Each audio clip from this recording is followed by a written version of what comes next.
کرب و بلا کی خاک پہوں میں ڈوبے ہوئے دو ہاتھ پڑے ہیں، کرب و بلا کی خاک پہوں میں ڈوبے ہوئے دو ہاتھ پڑے ہیں۔ یہ تو سکینہ کے کے زخمی بدن سے کٹ کے گری ہیں۔ کرب و بسم اللہ الرحمن الرحیم۔ یہ جو جگہ ہے یہ ہے جناب ابوالفضل عباس علیہ الصلوۃ والسلام کے دائیں بازو جہاں قلم ہوا تھا وہ جگہ ہے۔ اب ان جگہوں کے اوپر جہاں آپ زیارت کرنے جا رہے ہیں یہ جگہیں وہ ہیں کہ جہاں تصور شرط ہے۔ آپ صرف و صرف تصور کریں گے، آپ کے آنکھ سے خود بخود آنکھ نکلیں گے۔ آپ تصور کیجیے کہ ایسا شجاع انسان کہ جس کے اندر اتنی شجاعت ہے کہ کسی نے جب کہا کہ اے عباس کیا تمہیں پتہ ہے کہ تمہارے بابا نے تمہاری خلقت کا مقصد ان کا کیا تھا، تو جناب ابوالفضل عباس نے انگڑائی لی، اس انگڑائی کے نتیجے میں زرہ تک ٹوٹ گئی۔ جناب عباس نے کہا کہ تم مجھے جوش دلاتے ہو، تم مجھے میری خلقت یاد دلاتے ہو، مجھے پتہ ہے کہ مجھے کس لیے خلق کیا گیا۔ ایسا شجاع انسان تصور کیجئے کہ ایک خیمے میں داخل ہوا، کیا دیکھتا ہے چھوٹے چھوٹے بچے ہیں، پانی نہیں ہے، مشق میں کچھ تری باقی ہے۔ یہ سارے بچے اپنے آپ کو اس مشق کے اوپر گرائے ہوئے ہیں تاکہ اس کے اندر جو تری ہے اس کو محسوس کر سکیں۔ روایت کی فقہ ہے جیسے ہی جناب ابوالفضل عباس نے یہ کیفیت دیکھی بے ساختہ کیا کرنے لگے۔ امام حسین کے اجازت دے دی میدان میں جانے کو۔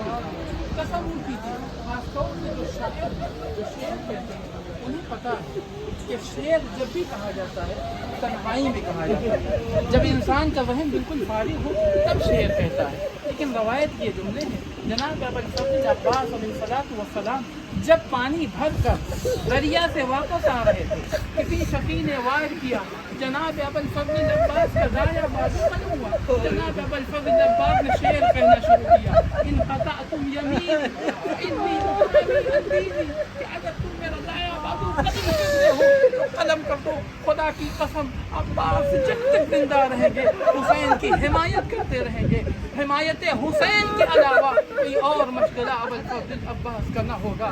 ہاں عزیزو، وہ وقت بھی آیا کہ جناب ابوالفضل عباس علیہ الصلوۃ والسلام اسی تیزی کے ساتھ خیمے کی طرف بڑھ رہے ہیں، بار بار خیمے کو دیکھتے ہیں اور بار بار اس آرزو کو دل میں رکھتے ہیں کہ میں کسی طریقے سے مشق سکینہ کو خیمے تک پہنچا دوں، لیکن اللہ رے حسرت عباس، وہ عباس جو سب کی حاجتوں کو پورا کرتا ہے، اس کی حاجت پوری نہ ہوئی اور ایک مشق سکینہ چھدا، پانی بہ گیا، عباس کی آس ٹوٹی۔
بار والی سکینہ رہ گئی پیاسی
جیسا کہ ابھی آپ کی خدمت میں ذکر کیا گیا کہ ابو الفضل عباس علیہ الصلاۃ والسلام امام حسین علیہ الصلاۃ والسلام سے اجازت لے کر آئے ہیں کہ کسی طریقے سے پانی کی سبیل کی جائے، کسی طریقے سے پانی کو خیمے تک پہنچایا جائے۔ ظالموں نے وار کیا، آپ کا دایاں بازو قلم ہوا، پھر کسی شقی نے وار کیا اور آپ کا بایاں بازو قلم ہوا۔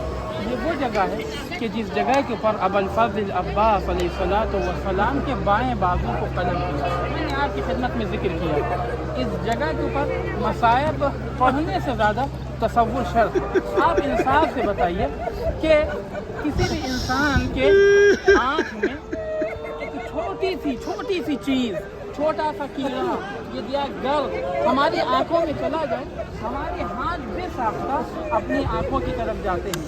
تصور کیجئے کہ جس کے دونوں بازو قلم ہو گئے ہو اور تیر آ کر جناب ابو الفضل عباس کی آنکھوں میں لگ رہا ہو، کیا کیفیت ہوگی؟